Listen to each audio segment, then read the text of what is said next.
Eliphaz the Temanite replied, "If someone ventures a word with you, will you be impatient one who can keep from speaking, thinking how you have instructed many, how you have strengthened people? Hands, your words have supported those who stumble.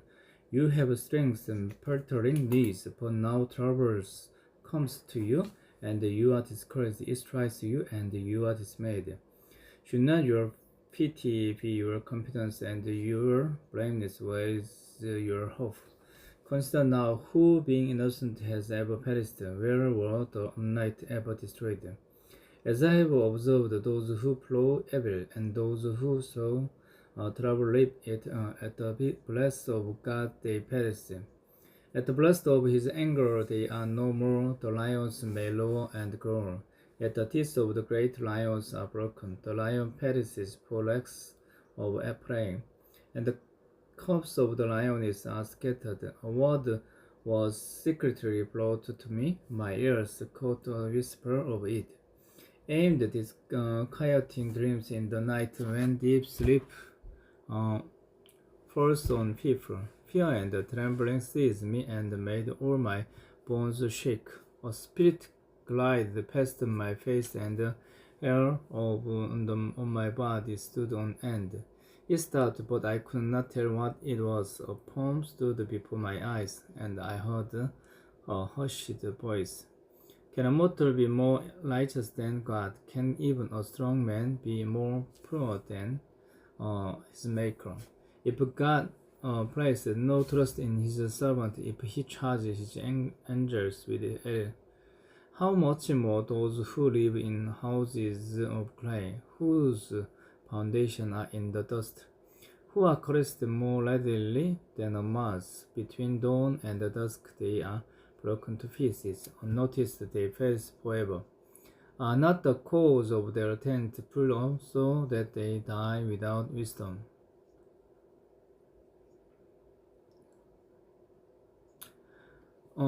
Chapter 5. Call if you will, but who will answer you? To which of the holy ones will you turn?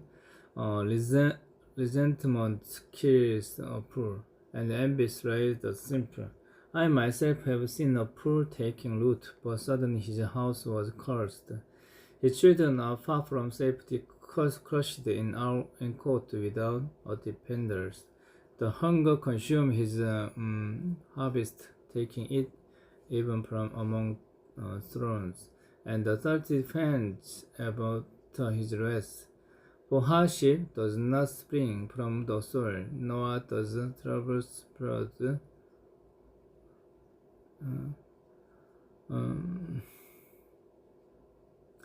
sparks fly upward.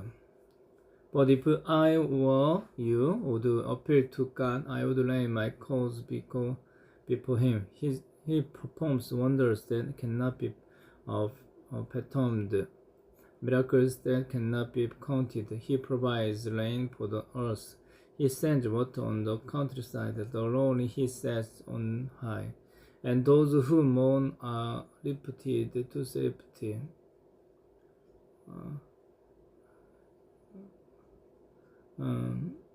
But if I were you, I would appeal to God.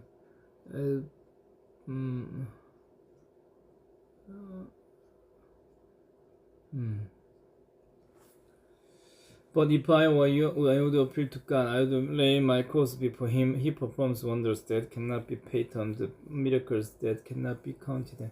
He provides rain for the earth. He sends water on the countryside. The lonely he set on high, and those who mourn are lifted to safety. He dwarfed the plans of the crafty, so that their hands achieve no success.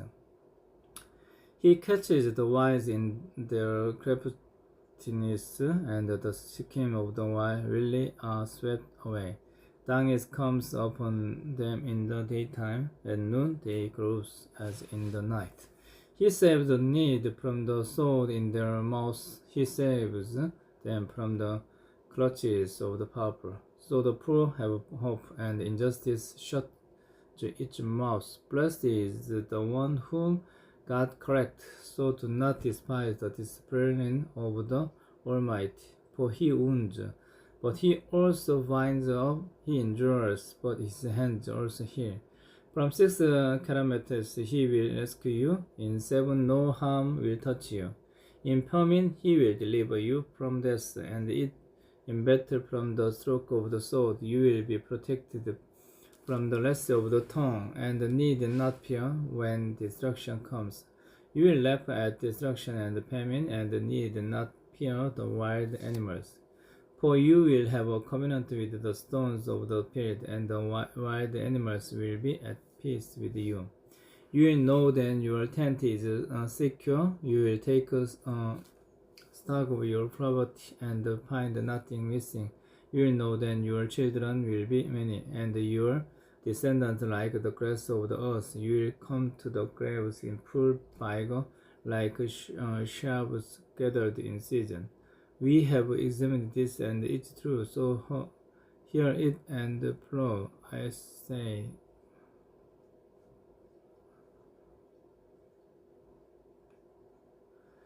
And you'll come to grave in full vigor, like a silver gathered in season. We have examined this, and it's true.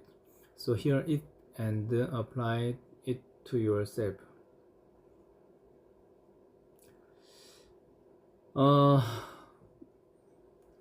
Chapter 6. Then Job replied, if only my anguish could be weighed, and all my misery be placed on the scales, it would surely outweigh the sand of the seas. No wonder my words have been impetuous. The arrows of the Almighty are in me. My spirit drinks in their poison. God's terrors are marshaled against me. Does a wild donkey bray when it has grass, or an ox bellow when it has fodder? Is traitorous food eaten without salt, or is there fiber in the shape of the marrow? I refuse to touch it.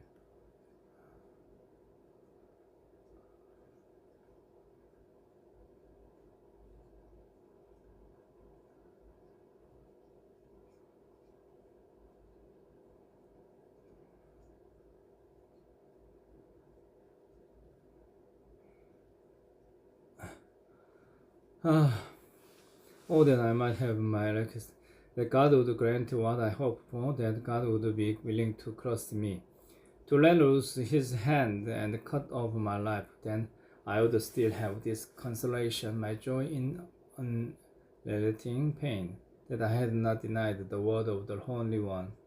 What strength do I have that I should still hope? What prospect that I should be patient? Do I have the strength of stone? Is my flesh bruised? Do I have any power to help myself now that success has been driven from me? Anyone who withhold kindness from a friend will shake its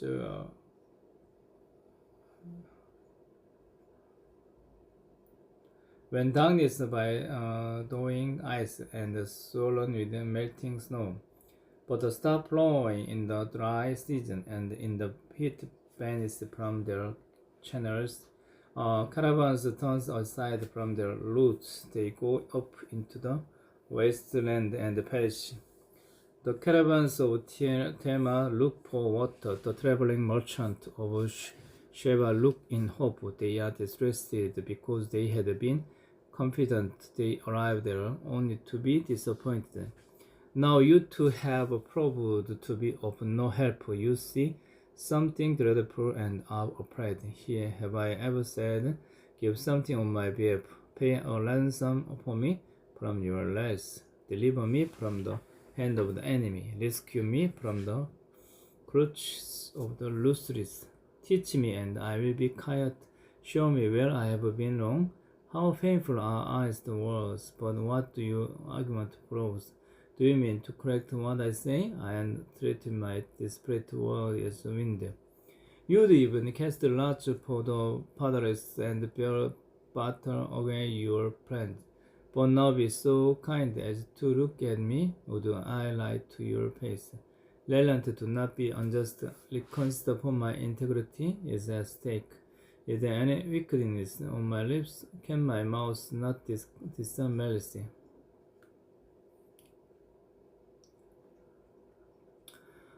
Chapter 7. Do not mortals have hard service on earth? Are not their days like those of hired laborers? Like a slave longing for the evening shadows or a hired laborer waiting to be paid.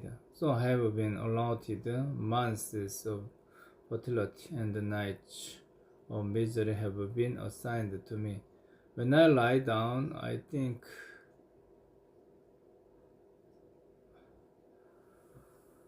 how long before I get up? The night drags on and I toss and turn until dawn. My body is clothed with worms and scab. My skin is broken and twisting.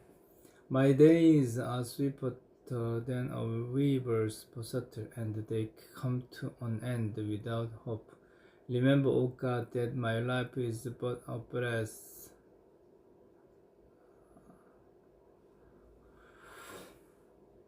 My eyes will never see happiness again. The eyes that now see me will see me no longer. You will look for me, but I will be no more. As for I could do, no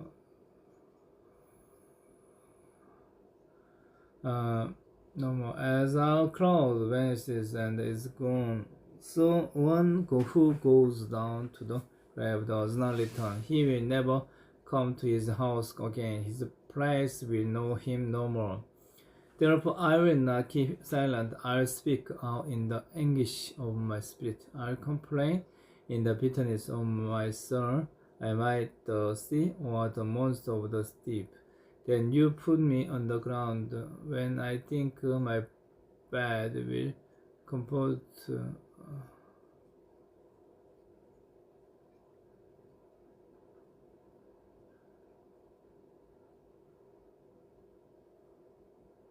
when I think my bed will comfort me and my couch will ease my complete.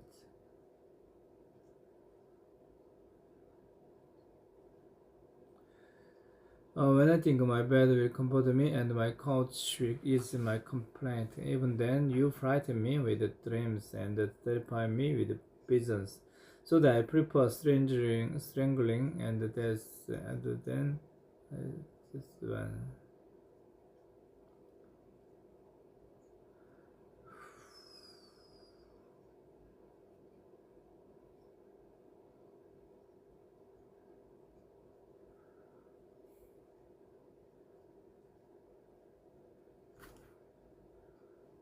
Then you frighten me with dryness and terrify me with visions, so that I prefer strangling and death rather than this body of mine. I despise my life. I would not live forever. Let me alone. My days have no means. What is mankind then you make so much of them, that you give them so much attention? Then you examine them every morning and test them every moment.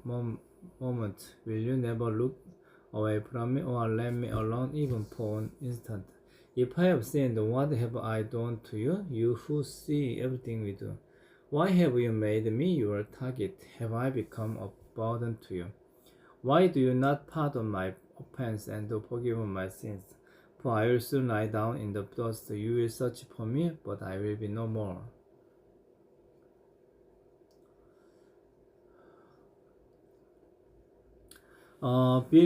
Bildad, chapter 8. The Bildad the Shuhite replied, how long will you say such things? Your words are blustering wind. Does God pervert justice? Does the Almighty pervert what is right? When your children sinned against Him, He gave them over to the penalty of their sin. But if you will seek God's one,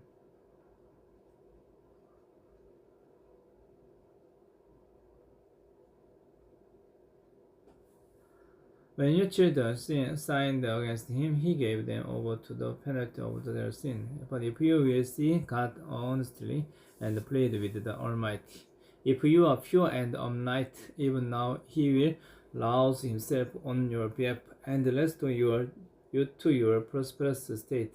Your beginning will seem humble, so prosperous will your future be. as the former generation and find out what their ancestors learned, for we were born only yesterday and know nothing, and our days on earth are but a shadow. Will they not instruct you and tell you? Will they not bring forth words from their understanding? Can papyrus grow tall when where there is no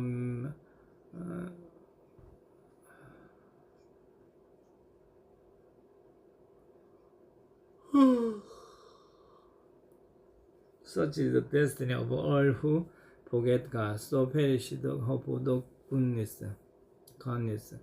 What they trust in its playground, what they rely on is a spider's web. They lean on the web, but it gives way. They cling to it, but it does not hold.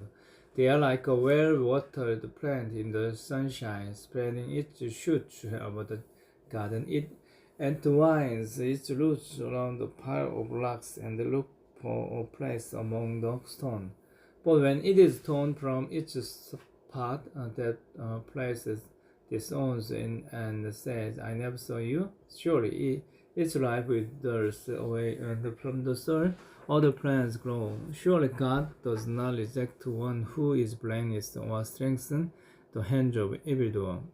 He will fill your mouth with laughter and your lips with shouts of joy. Your enemy will be clothed with shame, and the tents of the wicked will be no more.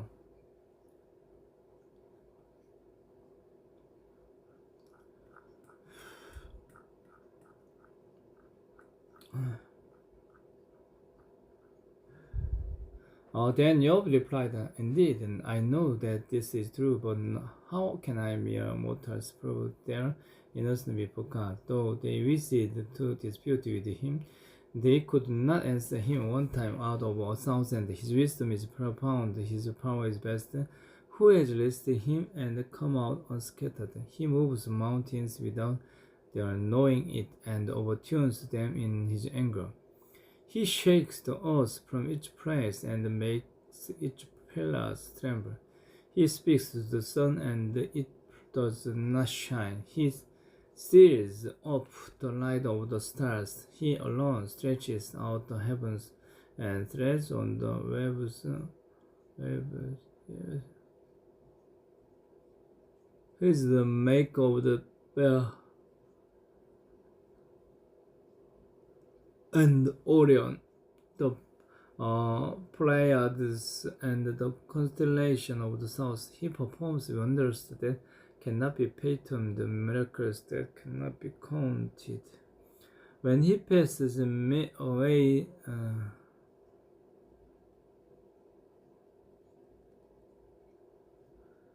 when he passes me, I cannot see him. When he goes by, I cannot perceive him. If he snatches away, who can stop him? Who can say to him, "What are you doing?" God does not restrain his anger, even the cohorts of Rahab covered at his feet. How then can I dispute with him? How can I find words to argue with him? Though I were innocent, I could not answer him. I could only plead with my judge for mercy. Even if I summoned him and he responded, I do not believe he would give me a hearing. He would crush me with a stone and multiply my wounds for no reason. He would not let me catch my breath, but would overwhelm me with misery. If it is a matter of strength, he is mighty, and if it is a matter of justice, who can challenge him? Even if I were innocent, my mouth would condemn me. If I were blameless, it would pronounce me guilty. Although I am blameless, I have no concern for myself. I despise my own life. It is all the same. That is why I say, destroys both the blameless and the wicked. When a scourge brings sudden death, he blindfolds. When a land falls into the hands of the wicked, he mocks the despair of the innocent. If it is not he, then who is he? My days are swifter than a runner. They fly away without a glimpse of joy. They scheme pass like balls of papyrus, like eagles swooping down on their prey. If I say I'll forget my complaint, I will change my expression and smile. I still dread all my sufferings, for I know you will not hold me innocent. Since I am already found guilty, why should I struggle in vain? Even if I washes myself with soap and my hands with cleansing powder, you would plunge me into a slime pit, so that even my clothes would detest me. He is not a mere mortal like me that I might answer him, that we might confront each other in court. If only there were someone to mediate between us, someone to bring us together, someone to remove God's load from me, so that his terror would frighten me no more, then I would speak up without fear of him. But as it now stands with me, I cannot.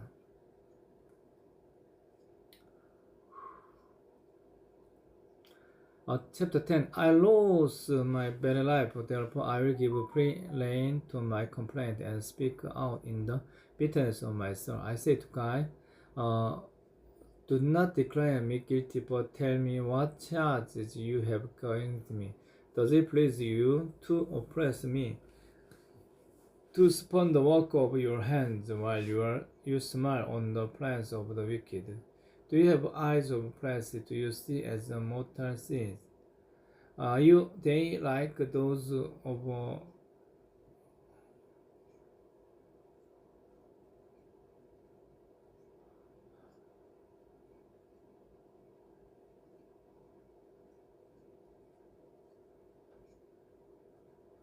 do you have eyes of flesh? Do you see as a mortal sees?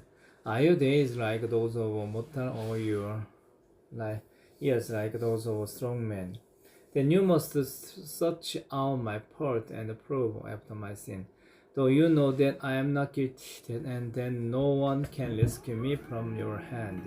Your hands shaped me and made me. Will you now turn and destroy me? Remember that you molded me like clay. Will you now turn me to dust again? Did you not pour me out like milk and curdle me like cheese? Clothe me with skin and plastic, and knit me together with bones and sinews. You gave me life and showed me kindness, and in your fullness watches over my feet. But this is one you concealed in your heart, and I know that this was in your mind. If I sinned, you would be watching me and would not let my offense go unpunished. If I am guilty, woe to me. Even if I am innocent, I cannot lift my head, for I am full of shame and drowned in my affliction. If I hold my head high, you stalk me like a lion, and again display your awesome power against me.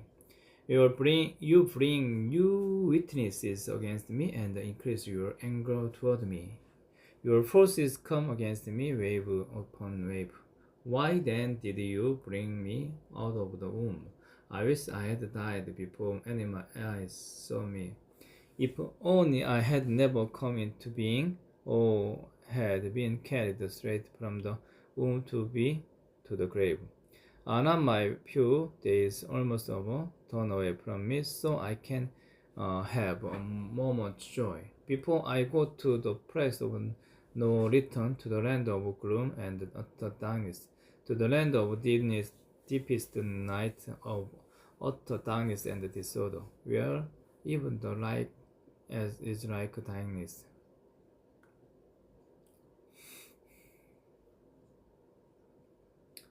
Yoppa, then Joppa the Naamanite replied, "Are all these words to go on unanswered? Is this talker to be vindicated? Will your idle talk or reduce others to silence? Will no one rebuke you when you mock? You say to God, my beliefs are flawless and I am pure in your sight. Oh, how I wish that God would speak, that he would open his lips against you and disclose you to the secret of wisdom, for true wisdom has two sides. Know this, God has even forgotten some of your sins. Can you fathom the mysteries of God? Can you prove the limits of the Almighty? They are higher than the heavens above. What can you do? They are deeper than the depths below. What can you know? Their measures is no longer than the earth and wider than the sea. If he comes along and confines you in prison and convenience a court, who can oppose him? Surely he recognizes the deceivers, and when he sees evil, does he not take note? But the witless can no more become wise than a wild donkey's colt, and can be born human. Yet if you devote your heart to him and stretch out your hand to him, if you put away the sin that it is your hand and allow to no evil to dwell in your hand, then free of hurt you will lift up your face. You will stand firm and without fear. You will surely forget your trouble, recalling it only as waters gone by. Life will be brighter than noonday, and the darkness will become like morning. You will be secure because there is hope. You will look around you and take your rest in safety. You will lie down with no one to make you afraid, and many will court you favor. But the eyes of the wicked will fail, and escape will elude them. Their hope will become a dying gasp.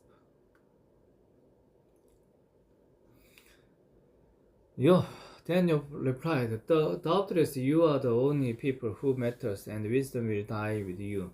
But I have a mind as well as you. I am not inferior to you. Why does not know all these things? I have become a laughing stock to my friends. Though I called on God, and he answers, a mere laughing stock through righteous and blameless. Those who are uneasy have contempt for misfortune. At the fate of those whose feet are slipping, the tents of marauders are undisturbed, and those who provoke God are secure. Those God has in his hand. But ask the animals, and they will teach you, or the birds in the sky, and they will tell you. Or speak to the earth, and it will teach you, or let the fish in the sea inform you. Which of all these does not know that the hand of the Lord has done this? In his hand is the life of every creature, and the breath of all mankind. Does not the ear test words as the tongue tastes food? Is not wisdom found among the aged? Does not long life bring understanding? To God belong wisdom and power, counsel and understanding are his. What he tears down cannot be rebuilt. Those he imprisons cannot be released.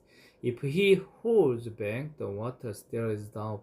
If he lets them loose, they devastated the land. To him belong strength and insight. Both the deceived and the deceiver are his.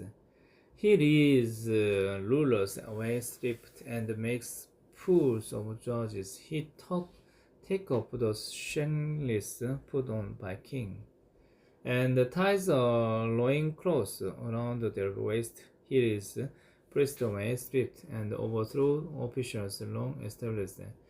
He silences the lips of trusted advisers and takes away the discernment of elders. He pours contempt on nobles and disarms the mighty. He reveals the deep things of darkness and brings utter darkness into the light. He makes nations great and destroys them. He unites nations and disperses them. He deprives the leaders of the earth of their reason. He makes them wander in a trackless waste. They grow in darkness with no longer. He makes them stagger like a drunkard.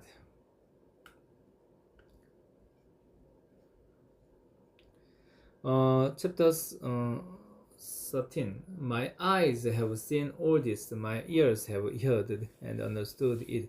One you know, I also know. I am not inferior to you, but I desire to speak to the Almighty and to argue my case with God. You, however, smell me with lies. You are worthless physicians, all of you. If only you would be altogether silent, for you that would be wisdom. Hear now my argument, listen to the praise of my lips. Will you speak wickedly on God's behalf, or will you speak deceitfully for him? Will you show him partiality? Will you argue the case for God? Would it turn out well if he examined to you? Could you deceive him as you might deceive a mortal? He would surely call you to account if you secretly showed partially. Would not his splendor terrify you? Would not the dread of him fall on you? Your maxims are proverbs of ashes, your defenses are defenses of clay. Keep silent and let me speak, then let come to me what may. Why do I put myself in jeopardy and take my life in my hands?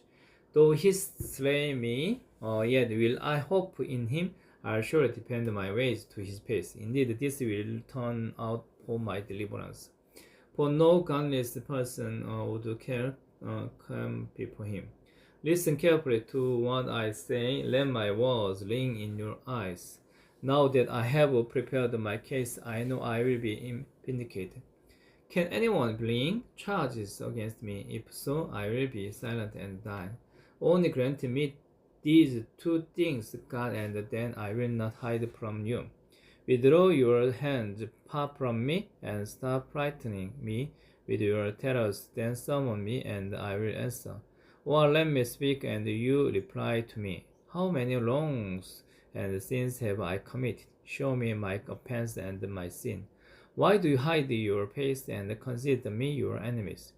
Will you torment a wind-blown leaf? Will you chase after dry chaff? For you write down bitter things against me and make me live the sins of my youth. You fastened my feet in shackles. You keep close watch on all my passes by putting marks on the soles of my feet. So men waste away like something rotten, like a garment eaten by moths.